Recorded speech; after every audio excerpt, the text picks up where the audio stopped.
3 दिसंबर का जो आपका पेपर हो रहा है संस्कृत का, उसमें आपको श्लोक लिखने को भी मिलेगा। ठीक है, तो एक श्लोक आपको कंठस्थ याद करना है। तो यहाँ पे देखो, यहाँ पे मैं आप लोगों के लिए एक श्लोक लेकर आया हूँ, तो आप इस श्लोक को अच्छे से याद कर लेना। 4 नंबर का आएगा और 4 नंबर के श्लोक में आपको इसी श्लोक को लिखना है। ठीक है, तो 4 नंबर के आपको श्लोक मिल गया।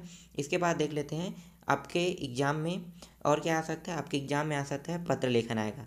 ठीक है, तो पत्र लेखन देखते हैं। तो पत्र लेखन में आपको याद कर लेना है, अवकाश के लिए प्रार्थना पत्र याद करना है। ठीक है, तो अवकाश के लिए प्रार्थना पत्र बनाते कैसे हैं, तो इसको भी मैं आपको थोड़ा सा समझा देता हूँ। तो जैसे हम लोग हिंदी में लिखते हैं ना, वैसे ही संस्कृत में भी लिखना है। जैसे सेवा में लिखते हैं तो हम यहाँ पे लिखेंगे सेवायाम लिखेंगे। ठीक है, अब अवकाश के लिए मांगेंगे तो किसके पास छुट्टी मांगेंगे, प्राचार्य के पास। तो प्राचार्य के पास मांगोगे तो प्राचार्य को कैसे दर्शाओगे कि देखो, प्राचार्य महोदय लिख सकते हो, माननीय को हटा सकते हो, डायरेक्ट लिख सकते हो प्राचार्य महोदय। ठीक है, तो लिखना चाहो तो माननीय को भी लिख सकते हो, लेकिन ज़रूरी नहीं है। ठीक है, तो प्राचार्य महोदय ये जरूरी है, क्योंकि प्राचार्य महोदय को लिख रहे हो तो प्राचार्य महोदय लिखना है आपको। इसके बाद देखो, शासकीय उत्तर माध्यमिक विद्यालय, ठीक है, उज्जैन नगर मध्य प्रदेश। अगर आप अपने जिस भी स्कूल के हो, आप अपने स्कूल का नाम डालना है यहाँ पे। ठीक है, इसके अब यहाँ पे मैं आपको थोड़ा सा और टॉपिक बता देता हूँ, जैसे कि छात्रवृत्ति के लिए। ठीक है, छात्रवृत्ति के लिए भी डालना है तो यही सेम लिखना है, सेम टू सेम इतना टॉपिक तो सेम रहेगा।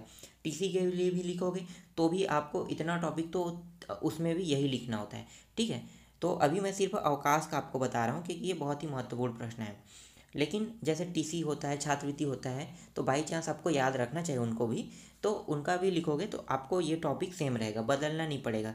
तो ये टॉपिक टीसी में भी सेम रहेगा और छात्रवृत्ति वाले में भी सेम रहेगा। क्यों? क्योंकि प्राचार्य को ही दोनों में लिखना है। अब विषय में आते हैं, तो यहाँ पे विषय में आपको क्या डालना है, यहाँ पे आपको विषय में डालना है अवकाश प्रार्थना पत्रम। ठीक है, तो विषय क्या डालना है, अवकाशानार्थ प्रार्थना पत्रम डालना है।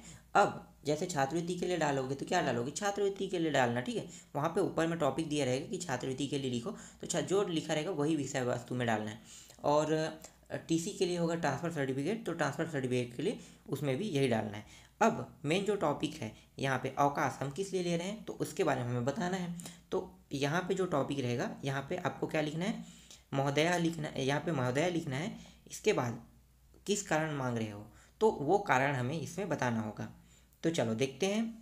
तो यहाँ पे देखो, सविनम निवेदनम अस्ति यद अहम अघ सहसा ज्वर पीड़ितो अस्ति।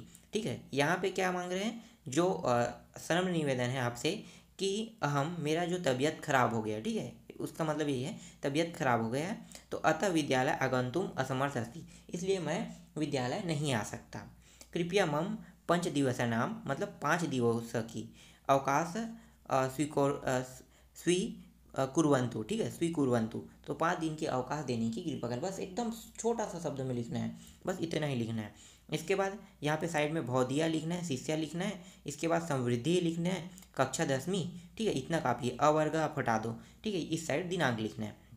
तो बस इतना ही लिखना होता है और कुछ ज़्यादा लिखने की ज़रूरत नहीं है। लेकिन जैसे ही